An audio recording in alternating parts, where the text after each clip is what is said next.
বিভিন্ন যে digital platform আছে সেগুলো ধরে একের পর এক গল্প তৈরি করে, স্টোরি তৈরি করে সেগুলোকে সুন্দরভাবে উপস্থাপনা করেন, এমনভাবে উপস্থাপনা করে যে আপনি ভাবতে বাধ্য হন।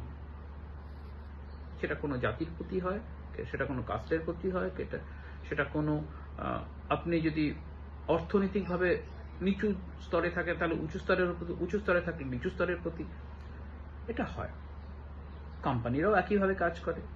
ব্র্যান্ড ভ্যালু আমরা কাজ করি কন্টিনিউয়াস অ্যাসপিরেশনের উপর, আমি রোজ কাজ করি অ্যাসপিরেশনের উপর। অ্যাসপিরেশন খারাপ নয়, কিন্তু অ্যাসপিরেশনটাকে কন্টিনিউয়াসলি এমনভাবে পুশ করা যেটা আপনাকে অন্য কিছু ভাবতে দেবেই না, সেটা অবশ্যই খানিকটা খারাপ। এবার আসছি প্রতিকারে, এটার থেকে বাঁচবেন কি করে?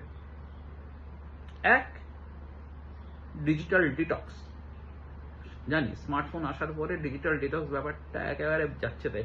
মানে প্রথম যখন ফোন এসেছিল, স্মার্টফোন না মোবাইল ফোন এসেছিল, একটা সময় ফোন বন্ধ করে রাখা হতো। এখনো কিন্তু প্রত্যেকটা ফোনের শাটডাউন অপশনটা আছে, চাইলে রাতের বেলা ফোন বন্ধ করে রাখা যায়। কিন্তু ওই রাত 2:30-3টে অবধি আমার মতন যারা, তারা রোজ আইদার কাজ করছে নাহলে কিছু দেখছে। আমি নিজেও এর থেকে বাইরে নই, কিন্তু তবু আমি থিওরিটার কথা বলছি। থিওরিটাকে আপনি কিভাবে নেবেন, কিভাবে বাঁচবেন।